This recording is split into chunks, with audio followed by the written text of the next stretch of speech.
ఇటీవల ఏపీలో రాజకీయాలైతే కొంచెం బాగా వేడెక్కాయి. ముఖ్యంగా వైఎస్ రాజారెడ్డి దగ్గర మొదలుపెట్టి, వెంకటరెడ్డి దగ్గర మొదలుపెట్టి, రాజశేఖర్ రెడ్డి, జగన్ రెడ్డి చరిత్రలకు సంబంధించి రోజుకొక సంచలన విషయం బయటకు వస్తుంది, మనందరికీ తెలుసు. సో వీటిని బయట పెడుతున్నటువంటి నేతల మీద వైసీపీ రాద్ధాంతం చేస్తుంది. వైసీపీ కూడా కొన్ని ఆరోపణలు చేస్తుంది. అలాగే బీటెక్ రవి ముఖ్యంగా పులివెందుల రాజకీయాలతో ముడిపడి గత రాజకీయాలను దగ్గర నుంచి చూసినటువంటి నేత బీటెక్ రవి. సో అలాంటి బీటెక్ రవి కూడా ఇటీవల కొన్ని సంచలన విషయాలు బయటపెట్టిన నేపథ్యంలో అవినాష్ రెడ్డి బీటెక్ రవి మీద కొన్ని ఆరోపణలు అయితే చేశారు. అప్పట్లో ఏ స్వార్థం ఆలోచించి కొంతమంది వైసీపీ నేతలను బీటెక్ రవి కలిశాడో చెప్పాలని చెప్పి కొన్ని ఆరోపణలు చేస్తే దానికి నిన్న బీటెక్ రవి కూడా ఒక స్ట్రాంగ్ కౌంటర్ ఇచ్చాడు. ఒక రకంగా ఎప్పుడూ చెప్పకూడదు అనుకున్నటువంటి విషయాలు కూడా ఈరోజు చెప్పాల్సి వస్తుంది. ఎందుకనంటే వీళ్ళేంటో వీళ్ళ బ్రతికేంటో రాష్ట్ర ప్రజలకు తెలియాలనే ఉద్దేశంతోనే నేను చెబుతున్నానని కొన్ని సంచలన ఆరోపణలు చేశారు. ఆ ఆరోపణలు వింటే మనకు కూడా మతిపోయే పరిస్థితి. వైసీపీ ఎంత నీచాతి నీచమైన పార్టీ అనేది ఆ ఆరోపణలు నిన్న బీటెక్ రవి చెప్పినటువంటి విషయాలు వింటే అర్థమవుతుంది. బీటెక్ రవి చేసినటువంటి ప్రధాన ఆరోపణలు రెండు. ఒకటి, గతంలో శాసన మండలిలో అమరావతిని వ్యతిరేకిస్తే, అంటే టీడీపీలో ఉన్నటువంటి బీటెక్ రవి ఎమ్మెల్సీగా ఉన్నాడు. సో అమరావతిని వ్యతిరేకిస్తే 15 కోట్ల రూపాయలు ఇస్తామని చెప్పి జగన్మోహన్ రెడ్డి అవినాష్ రెడ్డి ద్వారా రాయబారాన్ని పంపాడు. అవునా కాదా అని చెప్పి నిన్న బీటెక్ రవి నిలదీశాడు. కానీ దాన్ని తిరస్కరించానని చెప్పాడు. ఇంకొక రెండవ అతిపెద్ద ఆరోపణ ఏంటంటే, ఎప్పుడైతే వివేకానంద రెడ్డి చనిపోయిన తరువాత మొట్టమొదట సిబిఐకి ఫిర్యాదు చేసిన వ్యక్తి బీటెక్ రవి. ఆ తరువాతే నారాయణ, తర్వాత సునీత, వీళ్ళందరూ తర్వాత వెళ్ళారు సిబిఐ దగ్గరికి. బట్ మొట్టమొదటిగా బీటెక్ రవి మీదకు ఆరోపణ వచ్చి బీటెక్ రవిని ఇరికించే ప్రయత్నం జరుగుతుందని తెలియగానే మొట్టమొదటగా సిబిఐ విచారణ కావాలి అని సిబిఐని కోరిన వ్యక్తి బీటెక్ రవి. వాస్తవానికి అప్పట్లో బీటెక్ రవిని లైట్గా తీసుకున్నారు, ఎందుకంటే ఇది సిబిఐ విచారణ దాకా పోదులే అని. బట్ ఎప్పుడైతే ఇది సిబిఐ విచారణకు వెళ్ళే అవకాశం ఉందని వాళ్ళు భావించారో, కంగారు పడి బీటెక్ రవి దగ్గరికి అవినాష్ రెడ్డితో పాటు మరికొంతమంది రాయబారాన్ని పంపారు. ఏం పంపారో తెలుసా? ఈ సిబిఐకి ఇచ్చినటువంటి ఏదైతే కంప్లైంట్ ఉందో దాన్ని వాపస్ తీసుకుంటే బ్లాంక్ చెక్ ఇస్తాం, నీకు కావాల్సినంత రాసుకో. నువ్వు 20 కోట్లు రాసుకుంటావా, 30 కోట్లు రాసుకుంటావా, 50 కోట్లు రాసుకుంటావా, రాసుకో, బ్లాంక్ చెక్ నీకు ఇస్తాం. అలాగే అంటే అప్పటికే సిట్ ఉంది, ఒక సిట్ విచారణ జరుగుతుంది అప్పటికే సిబిఐ కంటే ముందే. సిట్ అధికారులు ఈ వివేక హత్య కేసులో నీ జోలికి రాకుండా, నీ పేరు రాకుండా చూసుకునే బాధ్యత నాది. కావాలంటే అదే మాట నేను హైకమాండ్తో కూడా చెప్పిస్తాం. హైకమాండ్ అంటే జగన్మోహన్ రెడ్డి. హైకమాండ్తో కూడా చెప్పిస్తామని చెప్పి నా దగ్గరికి రాయబారానికి వచ్చారా లేదా? మీరు బ్లాంక్ చెక్ ఆఫర్ చేసినా కానీ నేను దాన్ని తిరస్కరించానని చెప్పాడు. ఈ ఆఫర్ కేవలం బీటెక్ రవికే కాదు, కావాలంటే మీరు ఆదినారాయణ రెడ్డిని అడగండి. ఆదినారాయణ రెడ్డి దగ్గరికి కూడా బ్లాంక్ చెక్ పట్టుకుని వెళితే ఆదినారాయణ రెడ్డి కూడా తిరస్కరించాడు. వాస్తవానికి సునీత దగ్గరికి వెళ్ళలేరు, ఎందుకంటే సునీత దగ్గరికి బ్లాంక్ చెక్ పట్టుకెళ్తే ఈ విషయం అర్థమైపోద్ది కదా. సో సునీత దగ్గరికి వెళ్లకుండా అప్పటికే సిబిఐకి ఫిర్యాదు చేసినటువంటి ఆదినారాయణ, బీటెక్ రవి వీళ్ళిద్దరిని మేనేజ్ చేయగలిగితే కేసు క్లోజ్ అవుతుందనే ఒక ఉద్దేశంతో బ్లాంక్ చెక్కులను ఆఫర్ చేసినటువంటి చరిత్ర. అంటే వివేకానంద రెడ్డి హత్యలో మీ పాత్ర లేకపోతే ఎందుకు బీటెక్ రవికి బ్లాంక్ చెక్కు ఆఫర్ చేశారు? ఇది ఇప్పుడు ప్రశ్న. ఈ విషయాలు బయటపడటంతో ఇప్పుడు ముఖ్యంగా పులివెందుల ప్రజలు, కడప ప్రజలు ఒక్కసారిగా ఆశ్చర్యపోతున్నారు. ఏంటి తెర వెనక ఇంత కుట్ర జరిగిందా? బీటెక్ రవి ఎప్పుడు ఈ విషయాలను బయట పెట్టాల. సరే, ఇన్నర్గా ఎవరికైనా తను కొంతమందికి చెప్తే చెప్పుండొచ్చు తప్ప నాయకులకి. బట్ ఎప్పుడు కూడా ఈ అమరావతిని వ్యతిరేకిస్తే శాసన మండలిలో 15 కోట్లు ఇస్తామన్న విషయం కానీ, అలాగే వివేక హత్య కేసులో సిబిఐకి ఇచ్చినటువంటి కంప్లైంట్ వెనక్కి తీసుకుంటే బ్లాంక్ చెక్ మీద ఎంతైనా రాసుకోమన్నారన్న సంగతి కానీ ఎప్పుడు ఎక్కడా బహిరంగంగా చెప్పాల. ఎందుకంటే సరే, రాజకీయాల్లో కొన్ని మనం మాట్లాడాలి, కొన్ని మాట్లాడకూడదు అని నైతిక విలువ పాటించి నేను మాట్లాడాలి. కానీ ఈరోజు మీరు దిగజారి మాట్లాడారు కాబట్టి మీ చరిత్ర ఏంటో, మీ బ్రతికేంటో రాష్ట్ర ప్రజల మొత్తానికి తెలియాలనే ఉద్దేశంతోనే నేను బయట పెడుతున్నానని చెప్పి బీటెక్ రవి సంచలన ఆరోపణ చేశారు. దీనికి మించి ఇంకొక సంచలన ఆరోపణ ఏంటో చెప్పనా నేను? వివేకానంద రెడ్డి హత్యను వీళ్ళే ఎందుకు చేశారో బీటెక్ రవి రివీల్ చేశాడు. ఏంటో తెలుసా? ఆ రోజు ఎమ్మెల్సీగా వివేకానంద రెడ్డి పోటీ చేస్తుంటే ఇటుపక్క బీటెక్ రవి పోటీ చేస్తుంటే వివేకానంద రెడ్డి 3 క్యాంపులు నిర్వహిస్తున్నాడు. ఆ క్యాంపుల్లో వివేకానంద రెడ్డి మీద కొంతమంది అసంతృప్తితో ఉన్నారు. ఆ అసంతృప్తితో ఎవరు ఉన్నారో ఒక లిస్టు లాగా తయారు చేసి బీటెక్ రవికి ఇచ్చినటువంటి వ్యక్తే ఈ అవినాష్ రెడ్డి. అవునా కాదా అని చెప్పి నిన్న ప్రశ్నించాడు బీటెక్ రవి. అంటే మీకు అర్థమైందా? వివేకానంద రెడ్డితో పాటు ఉండి వివేకానంద రెడ్డికే వెన్నుపోటు పొడిచారు. ఎందుకు పొడిచారో అది వాళ్ళకే తెలియాల. అంటే ఆ రోజు వివేకానంద రెడ్డి ఎమ్మెల్సీగా గెలవకూడదని బీటెక్ రవికి ఉప్పందించి అక్కడ ఎవరైతే అసంతృప్తులు ఉన్నారో వాళ్ళ లిస్టును అందించి బీటెక్ రవితో మీరు వాళ్ళను మచ్చిక చేసుకుని వాళ్ళను మీ వైపు లాక్కోండి, మీరు గెలుస్తారు అని చెప్పినటువంటి వ్యక్తే అవినాష్ రెడ్డి, శంకర్ రెడ్డి. అవునా కాదా చెప్పాలని చెప్పి నిన్న బీటెక్ రవి ప్రశ్నించాడు. ఈ విషయం ఎన్నికలు అయిపోయిన తర్వాత బీటెక్ రవితో వివేకానంద రెడ్డి మాట్లాడాడు. సరే, గెలిచిన తర్వాత నాకు మా వాళ్ళే వెన్నుపోటు పొడిచారు, నాకు తెలుసు.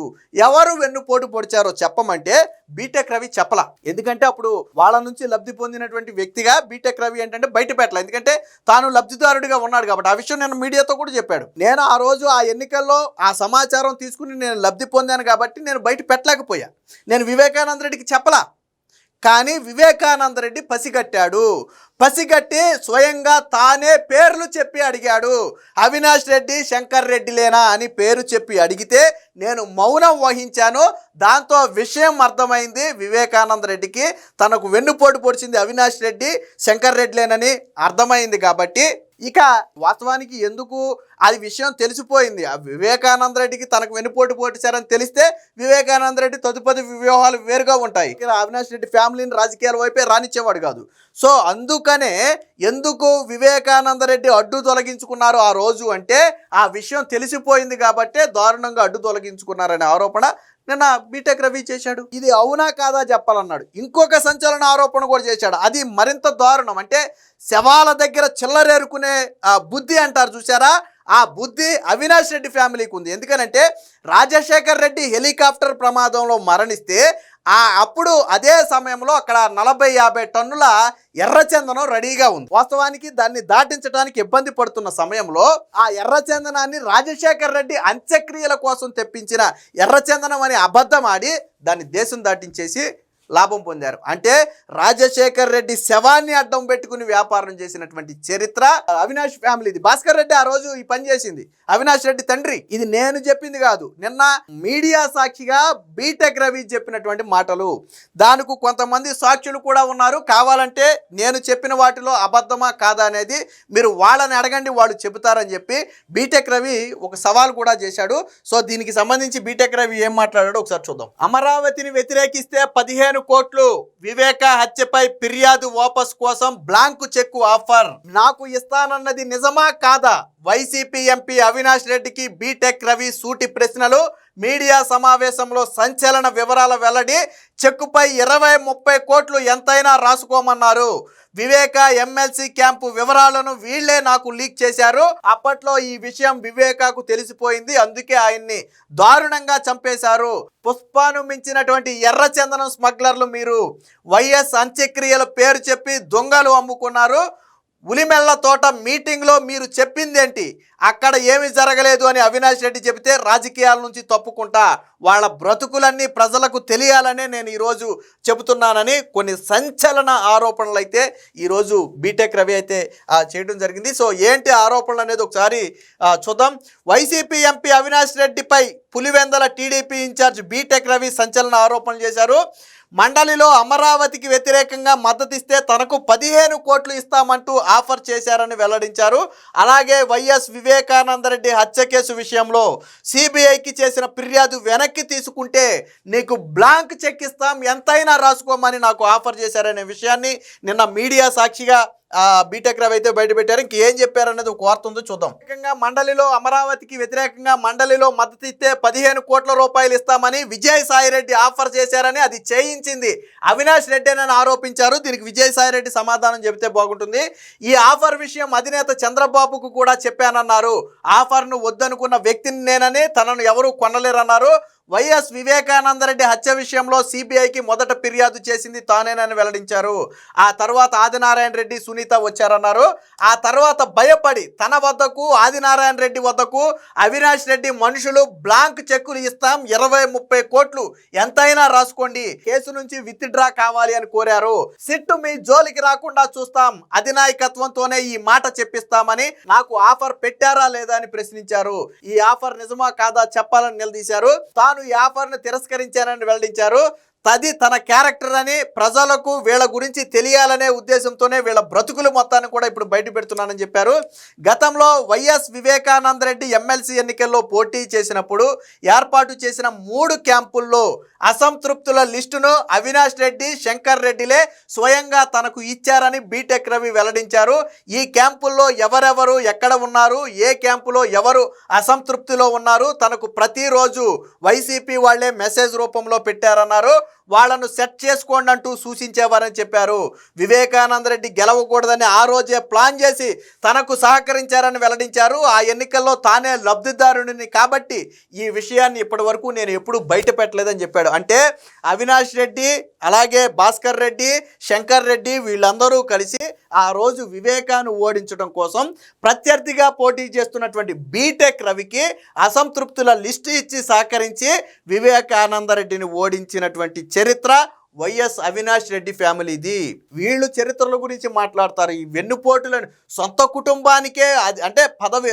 వివేకానందరెడ్డి రాజకీయంగా ఎదగకూడదు, వివేకానందరెడ్డి బ్రతుకుంటే రాజకీయంగా వీళ్ళు ఎదగలేరు కాబట్టే ఆ రోజు రాజకీయంగా వివేకానందరెడ్డిని ఓడించి తర్వాత ఆ విషయం తెలిసిపోయిందని వివేకానందరెడ్డిని అడ్డు తొలగించుకోవడానికి అత్యంత దారుణంగా చంపేశారు. ఇది వైఎస్ అవినాష్ రెడ్డి ఫ్యామిలీ చరిత్ర. ఇలాంటి అవినాష్ రెడ్డిని జగన్మోహన్ రెడ్డి వెనకేసుకొచ్చి నా తమ్ముడు, నా కన్ను అంటూ అసెంబ్లీలో అవినాష్ రెడ్డికి మద్దతు ఇవ్వటం, మొన్న కడప టికెట్ ఇవ్వటం, ఈ రోజుకి అవినాష్ రెడ్డినే పక్కన పెట్టుకుని తిరగటం. అంటే వీళ్ళ రక్త చరిత్ర, వీళ్ళ ఫ్యామిలీ రక్త చరిత్ర చూడండి ఎంత దారుణంగా ఉందంటే ఏదో పుష్ప సినిమాలో ట్విస్టుల మీద ట్విస్టులు ఉన్నట్టు ఈ ఫ్యామిలీ మొత్తం కూడా ట్విస్టుల మీద ట్విస్టులే. వీళ్ళు ఈరోజు ఎంత దారుణం అంటే వీళ్ళే రాజకీయంగా ఎన్నికల్లో ఓడించారు, వీళ్ళే చంపేసి వీళ్ళే విగ్రహానికి పూలమాల వేస్తారు. ఎంత దారుణమైన విషయం ఇది.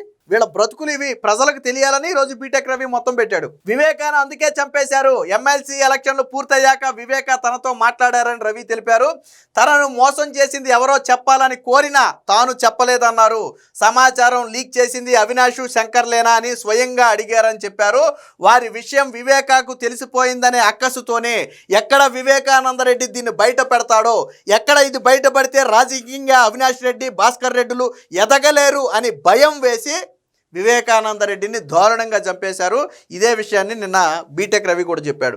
ఇంకొక దారుణమైన విషయం ఏంటంటే వైఎస్ మరణం తర్వాత స్మగ్లింగ్ చేయటం, ఎర్రచందనం స్మగ్లింగ్ చేయటం. చూడండి, మాజీ సీఎం వైఎస్ రాజశేఖర్ రెడ్డి మరణాన్ని అడ్డం పెట్టుకుని వైఎస్ భాస్కర్ రెడ్డి అంటే ఇప్పుడు ఎంపీ అవినాష్ రెడ్డి తండ్రి భాస్కర్ రెడ్డి ఎర్రచందనం స్మగ్లర్ చేశారని, ఆయన ఎత్తుగడలు పుష్ప 2 సినిమాను తలపించేలా ఉంటాయని చెప్పారు. వైఎస్ఆర్ మరణించిన సమయంలో రైల్వే కోడూరులో 40 నుంచి 50 టన్నుల ఎర్రచందనం స్టాక్ ఉంటే దానిని రాజశేఖర్ రెడ్డి అంత్యక్రియల కోసం అంటే దహన సంస్కారాల కోసం తెప్పించామని నమ్మించి దాన్ని అమ్ముకున్నారు. నేను చెప్పింది అబద్ధమైతే అప్పుడు సిఐగా ఉన్నటువంటి రాజేశ్వర్ రెడ్డిని, అలాగే గుణకనపల్లె బోరు కృష్ణారెడ్డి అనే మరొక వ్యక్తిని, వీళ్ళిద్దరిని అడిగితే వాళ్ళు ఎర్రచందనం గురించి నిజం చెప్తారు. ఆ రోజు ఆయన పేరు చెప్పి ఎర్రచందనాన్ని అమ్ముకున్నారని చెప్పారు. మరణాన్ని కూడా స్మగ్లింగ్కి వాడుకున్నటువంటి చరిత్ర అవినాష్ రెడ్డి ఫ్యామిలీ ఇదని చెప్పారు. అలాగే ఉలిమెల్ల తోటలో మీటింగ్ నిజమా కాదా అంటే, ఉలిమెల్ల తోట అంటే మనకి ఆ శ్రీమంతుడు సినిమాలో ఒక తోట ఉంటుంది చూడండి, ఆ రౌడీలందరూ కూర్చుని ఒక సెట్టింగ్ లాగా వేస్తారు. సో అలాంటి ఏకాంతంగా ఎవరికి ఎటువంటి సమాచారం తెలియకుండా మాట్లాడుకునే ఒక తోట. సో కసనూరు ఎంపీటీసీ ఎలక్షన్ల సమయంలో పులివెందులకు సమీపంలోని ఉలిమెల్ల తోటలో జరిగిన మీటింగ్ నిజమా కాదా అని ఎంపీ అవినాష్ రెడ్డిని బీటెక్ రవి ప్రశ్నించారు. 2014లో ఎంపీటీసీ జెడ్పీటీసీ ఎలక్షన్లు వచ్చినప్పుడు అవినాష్ రెడ్డి స్వయంగా ఉలిమెల్ల తోటలో బీటెక్ రవితో భేటీ అయ్యారని, ఈ భేటీలో ఏమి లాలూచి పడి కుసునూరు ఎంపీటీసీ టీడీపీకి ఏకగ్రీవం చేశారో చెప్పాలని చెప్పారు. ఈ విషయం ఇప్పుడు వైసీపీ పార్టీలో ఉన్నటువంటి సతీష్ రెడ్డికి కూడా తెలుసన్నారు. ఉలిమెల్ల తోటలో ఏమీ జరగలేదని అవినాష్ రెడ్డి చెబితే తాను రాజకీయాల నుంచి తప్పుకోవడానికి సిద్ధమేనని చెప్పి సవాల్ కూడా విసిరాడు. వ్యక్తిగతంగా పోతే తన దగ్గర చాలా ఉన్నాయని పుష్ప 1, 2, 3 ఇలా అన్ని రకాలుగా బయట పెడతానని చెప్పి ఈ అవినాష్ రెడ్డి బ్రతికేంటంటే గతంలో ఎంపీటీసీ జడ్పీటీసీ 2014 ఎన్నికలు జరుగుతున్నప్పుడు టీడీపీకి చెందినటువంటి బీటెక్ రవి అప్పుడేదో వాళ్ళ మీటింగ్ పెట్టుకుంటుంటే ఆ మీటింగ్కి అవినాష్ రెడ్డి వెళ్ళి ఒక విషయం ఏంటనేది బీటెక్ రవి బయటపెళ్ళ ఒక విషయంలో లాలూచి పడి అందుకు గాను ఒక ఎంపీటీసీ స్థానాన్ని టీడీపీకి ఏకగ్రీవం చేయడానికి ఒప్పుకుని వెళ్ళిపోయాడు అవినాష్ రెడ్డి. అంటే దేనికి లాలూచి పడ్డావో చెప్పాలని చెప్పి బీటెక్ రవి చెబుతున్నాడు. ఒకవేళ అవినాష్ రెడ్డి చెప్పకపోతే రేపో మాపు బీటెక్ రవి రివీల్ చేస్తాడు. అప్పుడు లాలూచి పడిన విషయం ఏంటి, టీడీపీకి ఎంపీటీసీని ఏకగ్రీవం చేయడానికి చేసుకున్న ఒప్పందం ఏంటి, ఏం అడిగి ఎంపీటీసీని ఏకగ్రీవం చేసడానికి ఒప్పుకున్నాడు అనేది రేపు బీటెక్ రవియే చెప్తాడు. అంటే వీళ్ళ చరిత్ర చూడండి ఎంత దారుణమైనటువంటి చరిత్ర అంటే, మీరు బాత్రూమ్ బాయ్స్ నేను అమ్ముడు పోను, తనకు బాలినేని శ్రీనివాస్ చాలా క్లోజ్ అని, ఎంపీ మిథున్ రెడ్డిని కూడా ఢిల్లీలో కలిసేవాడినని, విజయసాయి రెడ్డి మేడ రఘునాథ్ రెడ్డిని పులివెందుల్లోని వైఎస్ మధుని కూడా తనతో మాట్లాడుతుంటారని రవి వెల్లడించారు. వాస్తవానికి ఎందుకు చెప్పాడు అంటే, అవినాష్ రెడ్డి చేసిన ఆరోపణ అదే, నువ్వు వైసీపీ నేతలతో ఎందుకు సమావేశమయ్యావో చెప్పు అని అడిగారు. సో ఆయన చెప్పాడు, నేనేం సమావేశం అవ్వాలా, వీళ్ళందరూ నా స్నేహితులు, నాతో ఎప్పుడు టచ్లోనే ఉంటారు, నేను ఓపెన్గానే చెప్తున్నాను కదా, ఇప్పుడు నాకు రాజకీయం వేరు స్నేహం వేరు, స్నేహం పరంగా వాళ్ళు ఎప్పుడైనా కనపడితే మాట్లాడతాను, అంతే తప్ప నేనేమి చేయను అని చెప్పాడు. అలాగే పులివెందుల్లోని వైఎస్ మధు అనే వ్యక్తితో కూడా మాట్లాడతాడు బీటెక్ రవి. ఎందుకు మాట్లాడతాడో చెప్పాలి అంటే, రాజకీయం వేరు స్నేహం వేరు అని పేర్కొన్నారు. వైఎస్ మధు అనే ఒక వ్యక్తి 200 ఎకరాలు ఆక్రమిస్తే దానిని విచారణ చేయించిన ఘనత నాది, నేను మాట్లాడాను అంటే ఫ్రెండ్షిప్తో మాట్లాడా, బట్ చేసిన అరాచకాలను ఎండగట్టినటువంటి చరిత్ర నాది అని చెప్పి నిన్న బీటెక్ రవి అయితే చెప్పడం జరిగింది. ఇక్కడ బీటెక్ రవి ఇంకో విషయం కూడా చెప్పాడు చూడండి. ఒకానొక సందర్భంలో భాస్కర్ రెడ్డి నేను మందు కొట్టే సమయంలో, భాస్కర్ రెడ్డి అంటే అవినాష్ రెడ్డి తండ్రి, ఇప్పుడు వివేక హత్య కేసులో ఉన్నటువంటి వ్యక్తి, భాస్కర్ రెడ్డి మాట్లాడుతూ పార్థసారథి ఒక రకంగా సాయం చేశాడని, ఈ ముసలోడు అంటే వివేకానంద రెడ్డిని ముసలోడు అని సంబోధించింది భాస్కర్ రెడ్డి, ఈ ముసలోడు ఎప్పుడు అడ్డుపడుతుంటాడని అన్నాడు.